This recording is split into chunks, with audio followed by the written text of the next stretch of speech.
Okay, good morning, everyone. Let me sport my special mask again. Talk about an appropriate mask for the day. Tell the truth. Welcome, everyone.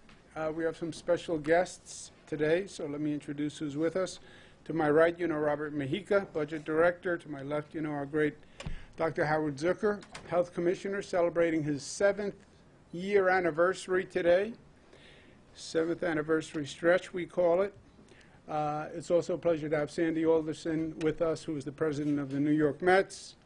Randy Levine, who's the president of the New York Yankees. I want to thank them very much for being here.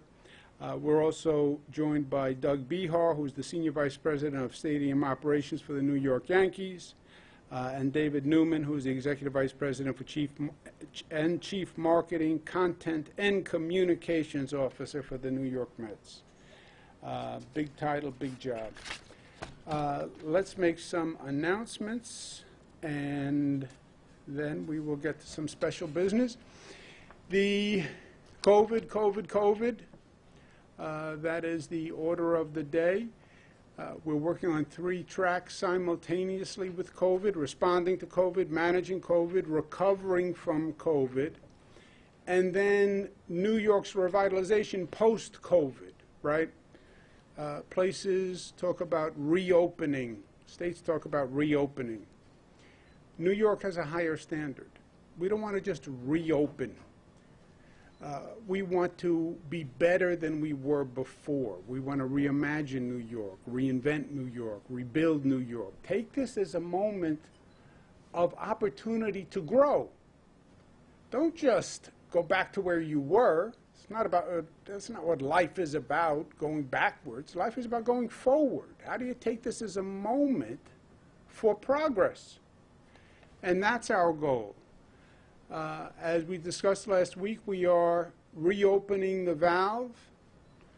That's what governors do, Sandy and Randy. I'm in the valve turning business. What does a governor do? He turns valves. We watch the positivity rate. We watch the hospitalization rate. We watch the vaccination rate. As those numbers change, we then calibrate our reopening of economic activity, social activity, etc., and that's what we've been doing. Even while we're doing that, we continue to watch the numbers every day. Just the way every play, you watch what happens, and then you adjust. We make a decision, we adjust, but then we watch what happens and we adjust to the current circumstances. Today we have all really good news for New York. Overall statewide positivity is 1.4%. That is the lowest since October 28th. And that is a very big deal for us.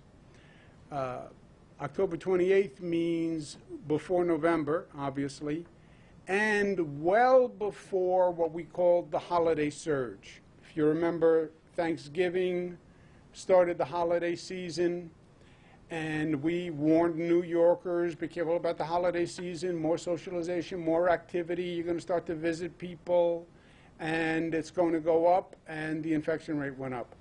We're back to October 28th on the one-day average, 1.4%. So that is really great news. The hospitalization rate is 2,400, and that is lowest since November 21.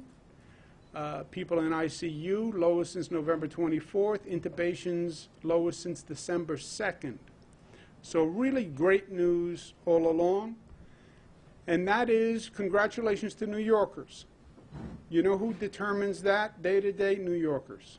It is a function of the collective. It's the behavior of the collective. Statewide deaths, which to me is always the most important number on the charts, 31. It is much lower than it has been. But for people who say, well, this is over, this is a creation of the media, this is a creation of the politicians, 31 people died yesterday. So it's not over. 31 people died because of COVID. But positivity, January, we're at 7.9%. Now we're down to 1.7 on the 7-day average. Hospitalizations, 8,900 in January, post-holiday surge. We're now down to 2,600. Positivity across the state. And I talk about this all the time, but I want people to ask themselves, why is there a variance in positivity across the state? Same state, same governor, same health commissioner, same message, same briefing. Why is there such a variance in the positivity rate across the state? There's only one answer. Because it is the behavior of that community that is determining the positivity rate. It's the actions of the individual and the actions of that community. And some communities take more precautions, get more vaccines, and some communities don't. So you go from a high, Western New York, 3.1. You go to a low in the southern tier, abutting Western New York, 0.7. How do you explain that?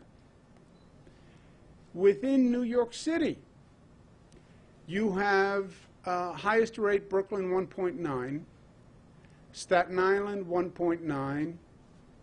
Brooklyn is technically higher, but Staten Island has been right there, number 1, number 2. Manhattan 0.9.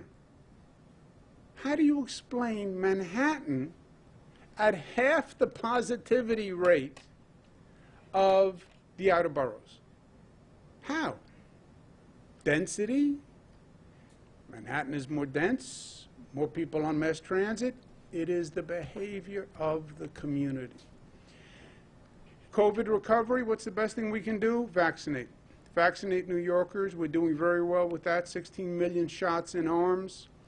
We are at 58% of the eligible population, not of the total population, of the eligible population. You're only eligible at 18 plus. So we are at 58% of that population. 45% of eligible people have been fully vaccinated. Those numbers are very good, and they exceed the national average. But we must continue to vaccinate.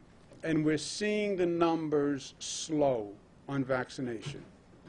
And if there's one dial that gives me pause, it is the number of people coming in to get vaccinated has dropped, despite the fact that it is now much easier to get vaccinated. You don't have to make an appointment. It's walk-in. Everybody is eligible. We have one of the most extensive distribution sites in the United States of America. You go to one of our mass vaccination sites, people will tell you, not because I say it, it was a good experience, it was well run, I was in, I was out, it was organized, but we're seeing a drop-off. I call them two groups, the youthful and the doubtful. Youthful, because in truth they have been less of an emphasis all through this. They have not been eligible as soon as the older people were eligible. They just were eligible a few weeks ago. And the attitude all along has been, I'm young and I'm strong, I can get the vaccine and I'm going to be fine. Only old people have to worry about it. And the doubtful, we were just chatting about it. Vaccine hesitancy. I don't like the word hesitancy. It's distrust. I don't trust the vaccine. I don't know what's in it. I don't know what the long-term ramifications are. I don't believe it. Government says do it. I doubt government. I distrust government. So those are the two groups we're working on. But the arrows are pointed in the right direction. Vaccines are going up. Positivity is going down. We announced a major reopening. We did it in concert with New Jersey and Connecticut because we are a tri-state region. If you ask Mr. Alderson and Mr. Levine, they'll say, we get people from New Jersey, we get people from Connecticut, we operate on a tri-state basis. Yes, we're in New York, but that's not how the region functions. So we've been functioning to the best we can, coordinating with New Jersey, Connecticut, and we have dramatically lifted capacity, basically to the CDC social distancing guidelines. That's really the capacity restriction that remains, the 6 feet social distancing. Broadway tickets go on sale today at 100% capacity for theaters. The shows open September 14th. That's a function of how Broadway operates, obviously. They have to have a play to put on, and they're in the process of doing that, but the tickets go on sale tomorrow. But let's talk baseball. The crowd makes the game, Ty Cobb. And everybody will tell you that it's a different experience with the crowd. And I think Mr. Alderson and Mr. Levine can expand, but the crowd energizes. The crowd brings the rhythm. The crowd brings the dynamic into the stadium, right? So much of sports, they talk about momentum. And the crowd is part of that momentum. They build it, you know. And great teams will say that one of their greatest assets are their fan base. And when the fans are with them and the fans are cheering, it's a totally different feeling. And it gets your energy up and it gets your adrenaline up. So they're part of the game, especially a New York crowd, because New Yorkers are not a shy crowd. You know, they don't sit there and clap politely. You know, they let you know that they're there and they're in the game. So that's important. So for baseball reopening May 19th, 2 different categories. Not Yankees, Mets, vaccinated, unvaccinated. Vaccinated people, normal capacity, normal seating for people who are vaccinated. Sit next to each other in a section, sit next to your friends, sit next to your family, just normal capacity, normal seating. Vaccinated families who have a child 16 under who's not eligible, that child can be seated with the family. We ask them to wear masks, but you attend the ball game like you attended the ball game 2 years ago. For unvaccinated people, the 6-foot distancing applies with masks, and that comes out to roughly 33% in those sections capacity for unvaccinated people, okay? So if you're vaccinated, that's one category. You're unvaccinated, that's another category. No testing, but if you're vaccinated, you have the Excelsior Pass, you have proof of vaccination, and that will determine where you sit. Added advantage. Mets, Yankees, and the New York State Department of Health are going to team up. You didn't know that Dr. Zucker was a ball player, but you do now. He is now an official member of both the Mets and the Yankees. Doesn't strike you as a ball player. He's stronger and more agile than you may appear, and he's younger than his years also. So he's an official member of the team, and they have teamed up. You can get a vaccine at the game. You're going to the game, we will set up at the game a facility.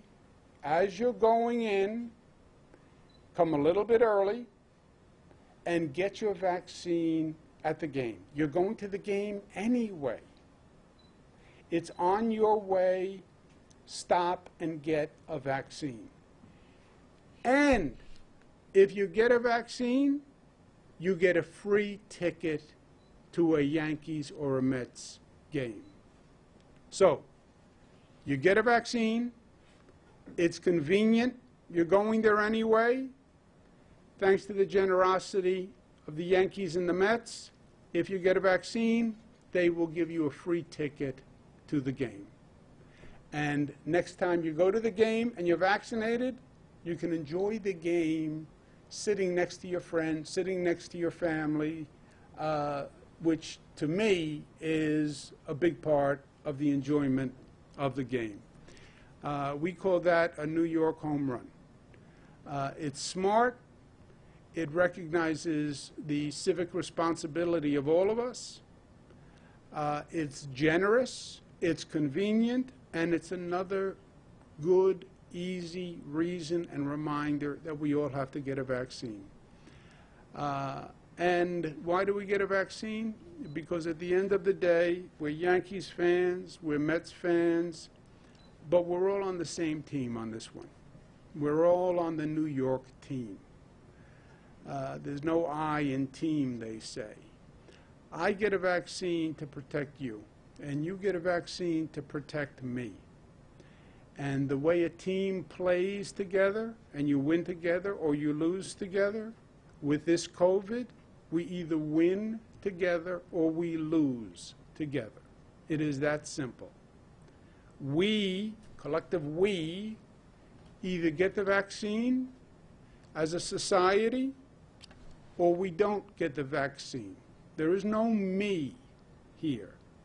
It's about we, and we have to do it. And what New Yorkers have been great at through COVID, great, is acting as one, acting as a smart, unified group. I want to thank the Mets and the Yankees from the bottom of my heart. It's a pain in the neck for them to operate this, vaccinated and unvaccinated. The gentlemen who run the stadiums are here. It's not easy to do this. Nobody's done this before. Nobody's done any of this before, let's be honest. And I want to thank them for the generosity of offering a free ticket to the game. I want to thank them for allowing the vaccine center to be set up at the stadium. And I want to thank them for their cooperation. They didn't have to do it. It's not easy to do. But it's truly the New York spirit, and it is the team spirit. Again, I thank them for being here, and I thank them for their generosity, and I thank them for being New York tough. They say, you're tough. You New Yorkers, you're tough. Yeah, we are tough. We are. Don't deny it. But we're tough in a good way. Tough, when we say we're tough, it means we're smart, we're united, we're disciplined, and we're loving.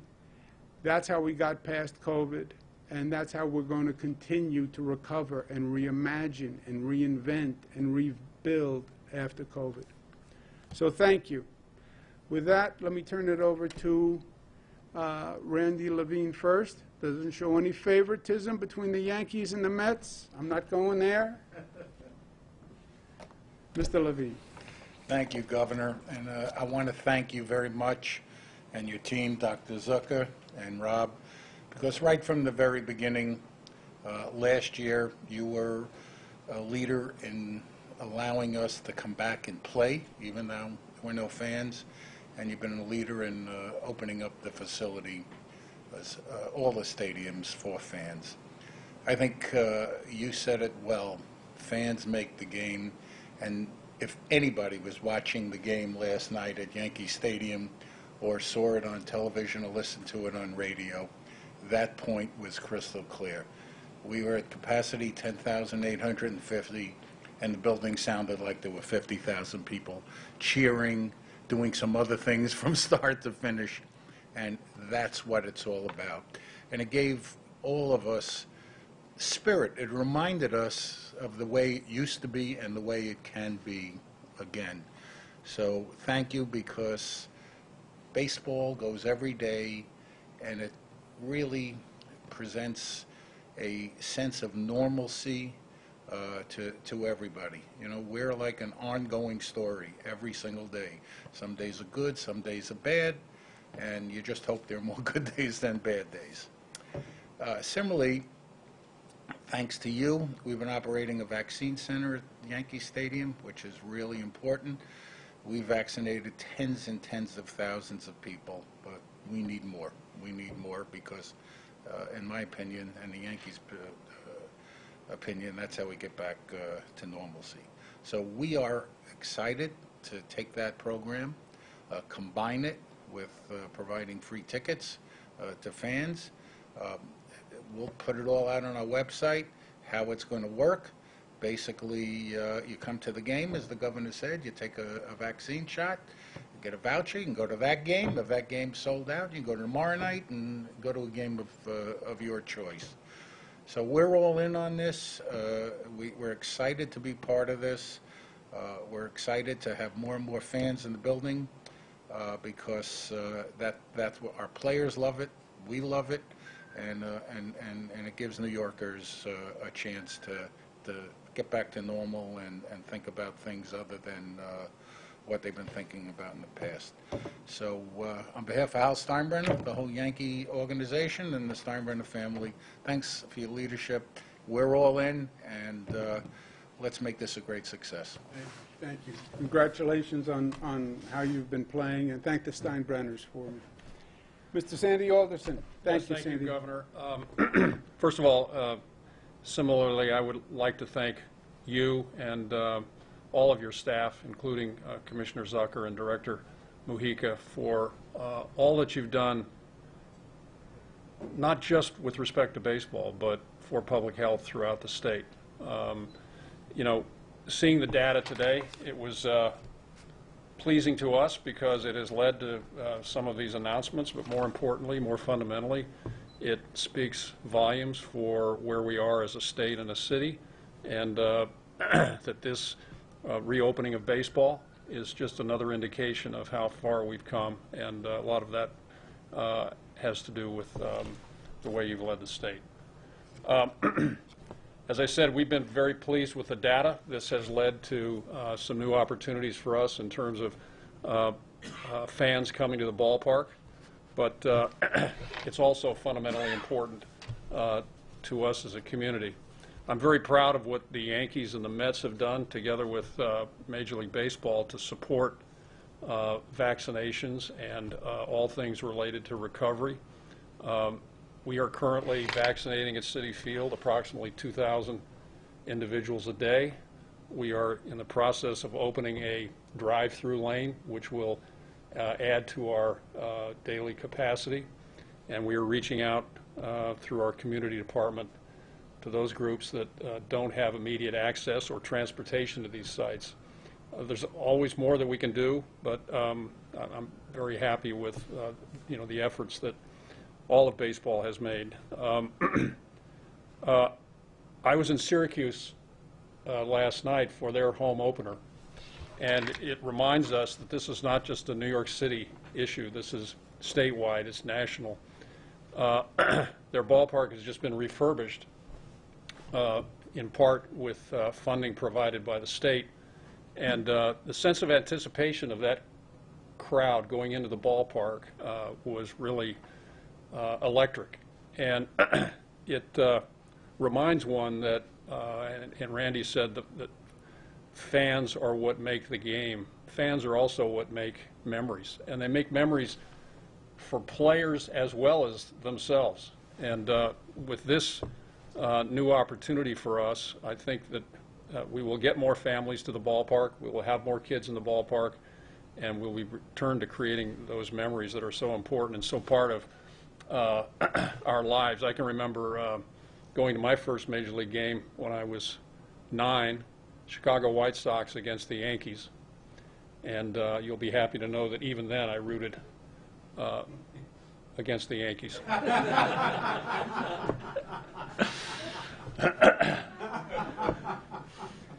In any event, that's a memory that has stuck with me for 60 or 65 years, whatever the number is, and those are indelible. And what today means is that we can begin more extensively to create those memories again.